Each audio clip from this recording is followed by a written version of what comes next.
São 7h03. O segundo dia do julgamento da suposta tentativa de golpe de Estado, que ocorre nesta manhã no Supremo Tribunal Federal, terá falas das defesas de Jair Bolsonaro e do general Augusto Heleno.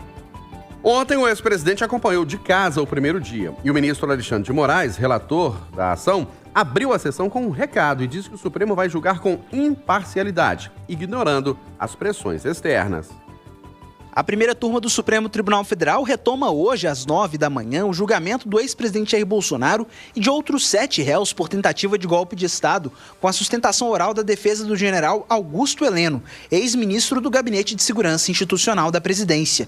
A Itatiaia apurou que o advogado Matheus Milanês deve apresentar 107 imagens durante sua argumentação.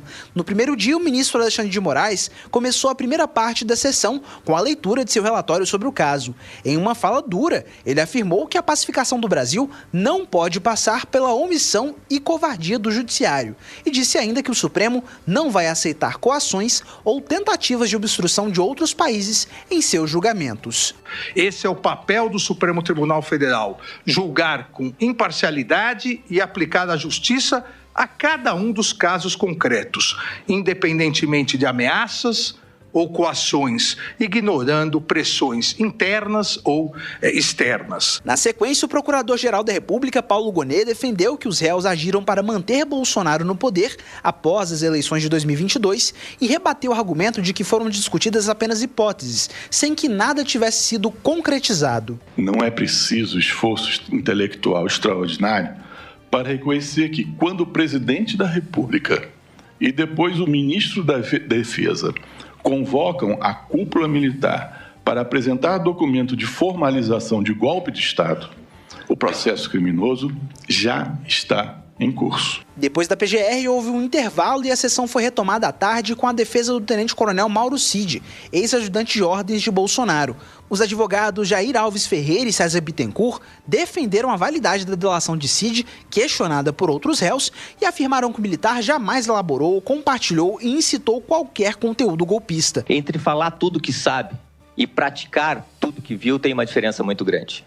Eu não posso imaginar que o Cid tenha tentado dar um golpe de Estado quando ele já estava, em março, nomeado para assumir o batalhão de Goiânia.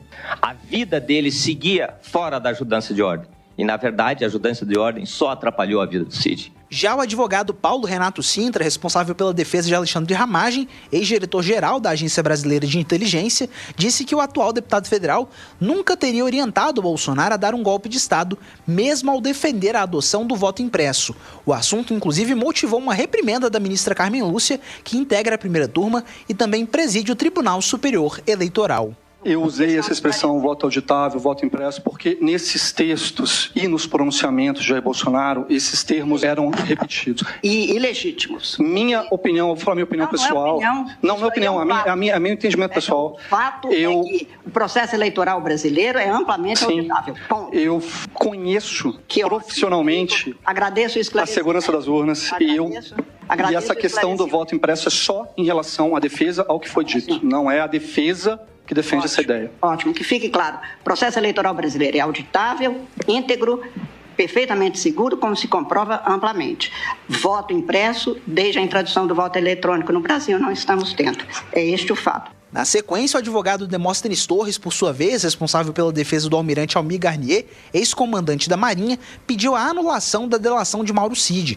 Ele também defendeu que, caso o militar seja condenado, que haja pelo menos a redução dos crimes imputados para que a pena seja menor. Foi qualificado o senhor Mauro Cid com vários epítetos desairosos, entre eles omisso, adotante de narrativa seletiva, portador de comportamento ambíguo, contraditório, resistente ao cumprimento das obrigações pactuadas, seu comportamento provocou prejuízos relevantes ao interesse público e faltou com a lealdade ao longo do procedimento, e que esses vícios comprometem a credibilidade integral dos seus relatos. Quem disse isso? Paulo Gonet. Não fui eu. Então, eu pergunto a vossas excelências, é possível convalidar essa delação. Por último, o advogado do ex-ministro da Justiça, Anderson Torres, Elmar Novak, disse que a PGR tentou induzir os ministros a erro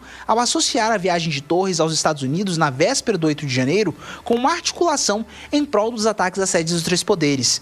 Ele apresentou slides para comprovar que a ida de Torres à Flórida com a família já estava programada desde novembro de 2022 e não teria relação com os ataques em Brasília. Por que será que haveria o Ministério Público de aduzir inverdades numa peça, numa situação que é fácil de provar, como nós fizemos neste momento? E a conclusão inarredável é que o objetivo era confundir a opinião pública, e isso eles conseguiram com relativo sucesso.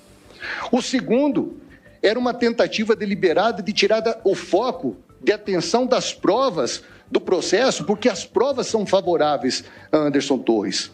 E mais, uma tentativa de levar os julgadores a erro. Depois de Novak, o presidente da primeira turma, o ministro Cristiano Zanin, encerrou a sessão. Hoje serão ouvidas as argumentações das defesas do general Augusto Heleno, do ex-presidente Jair Bolsonaro, do ex-ministro da Defesa, general Paulo Sérgio Nogueira, e do ex-ministro e ex-candidato a vice de Bolsonaro, Walter Braga Neto. De Brasília, Gabriel Massi.